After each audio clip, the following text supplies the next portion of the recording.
Hi, I'm Ben Boswell, and I'm here to give my perspective of the county's approach to managing the Wallowa Lake moraines. I hope that you will realize that there's more to Wallowa County than just a pretty place. It's a place to live, to work, to play, and we think we can do that and use the two. I'd like to quote one of our award-winning tree farmers, Bob Jackson, who says his approach is to use with care. The story of my home on the Moraines began in the 1950s when my family moved to the north end of East Street in Joseph. In 1953, I lost my winter coat on the Lake Hill, and I spent hours and hours looking for it, but I never found it. So that's my first use of the Wallowa Lake moraine. The lake basin is used for recreation. I speared fish in the Silver Lake ditch. I went swimming in the channel above the dam. I rode my bicycle around the lake. I climbed the Bald Knob.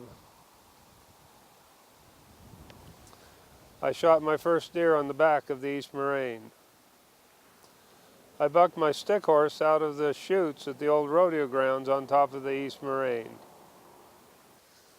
The Moraines have provided a place for employment. As a camp staffer, I led day trips to the top of the East Moraine from the Boy Scout camp and the church camp. My community service project for my Eagle Scout Award was to build spawning riffles for the kokanee in the creeks at the head of the lake. In 1965, I piled brush after a timber harvest on the West Moraine. There were fewer than 5 cabins south of Trout Haven at that time. The lake basin has provided a place to live. In the 1920s, my mother's family built a cabin at the south end of Wallowa Lake. I've lived in that cabin 3 times during my life.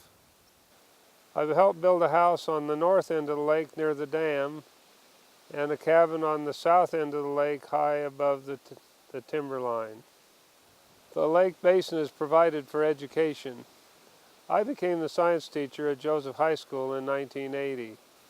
I found that I could teach a unit of landform geology from the football field at Joseph High School. Besides being an excellent example of glaciation, the Wallowa Lake Basin provides a great example of diversity of geologic formations. The educational and scientific value of the lake basin has been enhanced by Dr. Robert Carson of Whitman College, who in 1985 developed a rating scale which discovered the Wallowa River to be one of the most diverse geologic areas in the nation. The Merrill chemistry text in 1983 posed the following problem. Assume there is a remote mountain lake which can be developed for recreation of nearby city dwellers. What facts must be collected and what value judgments must be made to approve this development? That sounds familiar, doesn't it? When I assigned the problem, I went all out and with the help of the planning director, developed a mock planning hearing. Since there were 30 students in the class, it was possible to fill all of the roles. The participants included the landowner, Mr. Green Jeans, the developer, Hodgepodge and Associates, a archaeologist, Dr. Dirt, a Californian, Ms. Urban, among others. The presentation was given on this lesson to the Oregon Science Teachers Association at their annual conference. I lived out of the area from 1970 until 1980. I was appointed to the Wallowa County Planning Commission in 1981 and began a series of hearings on a development proposal for what's called the Mar Ranch. 3 times developments were approved, but nothing was built because of the difficult nature of developing the property. Development includes several challenges, including water, sewer, access, and scenic values. After I left the Planning Commission in 1980, the county court approved a development on the north end of Wallowa Lake. A group of citizens and myself appealed the approval of that development.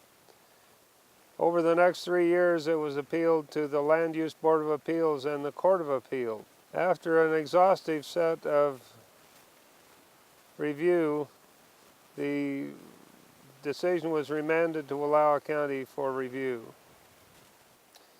In 1989, a 20-unit housing development was proposed for the North Moraine.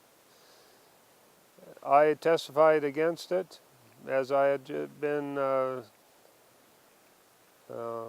my term on the Planning Commission had ended. The county court approved the development, and it was then appealed by a group of citizens, including myself. Over the next 3 years, it was reviewed by the Land Use Board of Appeals and the Oregon Court of Appeals. Then it was remanded to Wallowa County. In the meantime, I had run for office as a commissioner on the Wallowa County Court. So when it returned to Wallowa County, I represented not only Boswell, but also Wallowa County. The applicant objected to my participation in the hearings, but after searching Oregon case law, I declared myself fit to hear the remand. I subsequently convinced the other two commissioners to reverse their decision, and the application was denied. The property owner asked what use could be made of the property, and it was determined that a pig farm could be beneficial use. A few days later, 3 pink plywood pigs showed up on the lake hill. The use of the Wallowa Lake Moraines was determined in 1977 with the adoption of the Wallowa County zoning ordinance, which provided in Goal 9 a policy that provided for the protection of the Wallowa Lake Moraines. During periodic review in 1987, the ordinance was amended to include an Article 28, which provided for protection of scenic and cultural resources as well as natural resources. In 1987, Article 44 was added to the comprehensive plan to provide a more objective standard for scenic and cultural protection.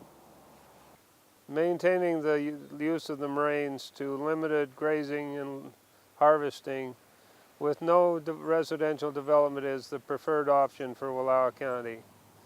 Whether that be by legislation, litigation, or acquisition remains to be seen. To quote a Benism relating to this subject, we can do whatever we want to as long as we give ourselves permission first. Thank you for your consideration.